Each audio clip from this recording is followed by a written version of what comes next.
मित्रों, जय सिया राम।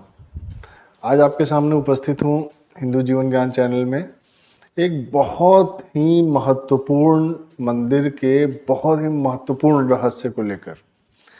मित्रों, यूँ तो इस मंदिर के बारे में कई कथाएं हैं कि भगवान यहाँ कैसे आए, लेकिन आज मैं आपको बहुत ही ऑथेंटिक कथा सुनाता हूँ और आशा करता हूँ कि इस कथा को सुनने के बाद आपका प्रेम इस मंदिर के प्रति और जगेगा और आप एक बार दर्शन करने अवश्य जाएंगे और अपने सारे कष्टों को वहाँ जाकर समाप्त करेंगे। मित्रों, मैं बात कर रहा हूँ भगवान जगन्नाथ की। आपको पता होगा भगवान जगन्नाथ उड़ीसा के जगन्नाथपुरी में निवास करते हैं। तो आइए जानते हैं कि भगवान वहाँ कैसे हैं, कैसे प्रकट हुए, मूर्ति का क्या रहस्य है, ये सब कुछ बताता हूँ। भगवान का देहावसान एक बहेलिया के धनुष बाण से भगवान के ऊपर तीर चलाने से हुआ था और उस तीर की वजह से जो उनके तलवे में लगा था, भगवान ने अपना शरीर छोड़ दिया था। भगवान ने जब अपना शरीर छोड़ा था तो पांडवों ने उनका अंतिम संस्कार किया था। तो जब भगवान का पूरा शरीर अग्नि में समाहित हो गया, परंतु हृदय धड़क रहा था और हृदय नहीं जला था, तब पांडवों ने जल में प्रवाहित कर दिया और वो हृदय जो है भगवान का, वो एक लठ के रूप में, एक लकड़ी के रूप में प्रवाहित होता हुआ उड़ीसा में जाकर समुद्र के तट से लग गया। मित्रों, मालवा के एक राजा थे, इंद्रद्युम्न नाम था उनका। भगवान ने उनको स्वप्न दिया कि मैं लकड़ी के लठ के रूप में उड़ीसा के समुद्र के किनारे हूँ, आप मुझे वहाँ से उठाएं और मेरी मूर्ति बनवाकर, उसी लठ से मेरी मूर्ति बनवाकर मंदिर में स्थापित करें। इंद्रद्युम्न विष्णु भगवान के बहुत बड़े भक्त थे। उन्होंने सोचा कि अब इस लकड़ी से मूर्ति कैसे बनवाई जाए। तब विश्वकर्मा आए। विश्वकर्मा ने कहा कि मैं मूर्ति बनाता हूँ, लेकिन मेरी एक शर्त है कि जब मैं इस मूर्ति को बना रहा हूँगा, क्योंकि मैं इसी से बलभद्र जी को भी बनाऊंगा और सुभद्रा जी को भी बनाऊंगा, ताकि भगवान जो हैं इन सब के साथ रहें। लेकिन जब तक मैं मूर्ति बना रहा हूँ, कोई भी आदमी अंदर नहीं आएगा, दरवाज़ा नहीं खोलेगा। तो मित्रों, विश्वकर्मा जी ने मूर्ति निर्माण शुरू किया। शुरू में तो बाहर खटखट की आवाज़ आती थी, लेकिन बाद में वो आवाज़ आनी बंद हो गई।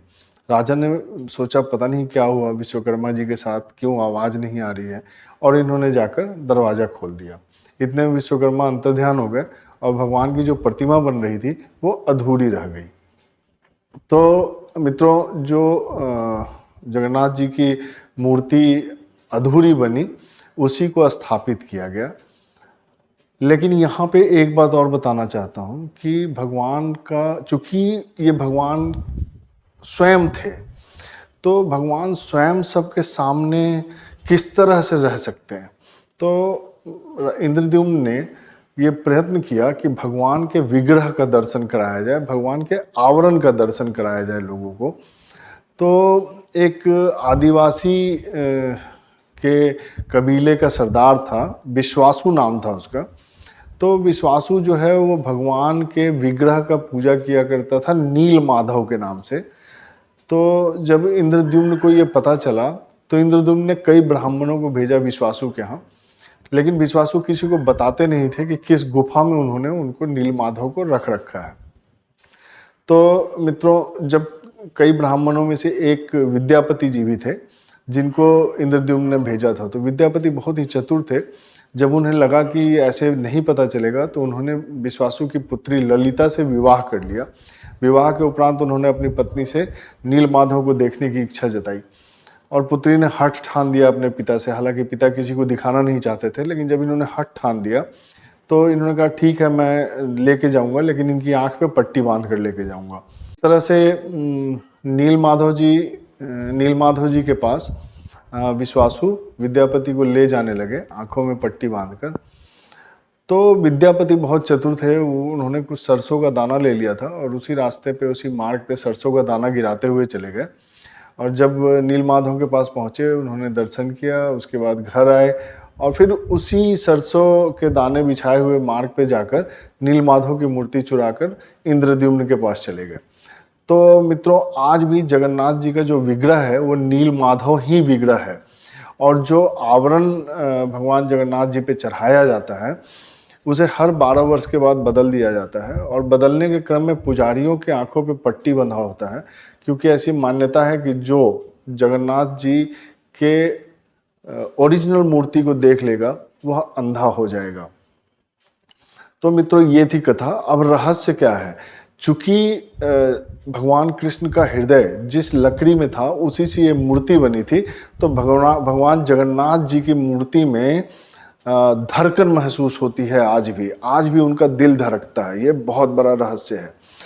तो मित्रों, आशा करता हूँ कि आप एक बार जगन्नाथ जी जरूर जाएंगे, दर्शन करेंगे। और भी कई कथाएं हैं, ध्वजा से संबंधित कथाएं हैं। भगवान की अपनी रसोई है, 56 भोग बनता है वहाँ, भगवान को नित्य भोग लगता है। ये सब जाइए, जाकर देखिए, बहुत ही अच्छा लगेगा। और जगन्नाथ जी की कृपा आप पे बने, ऐसी कामना करता हूँ। जय सिया राम।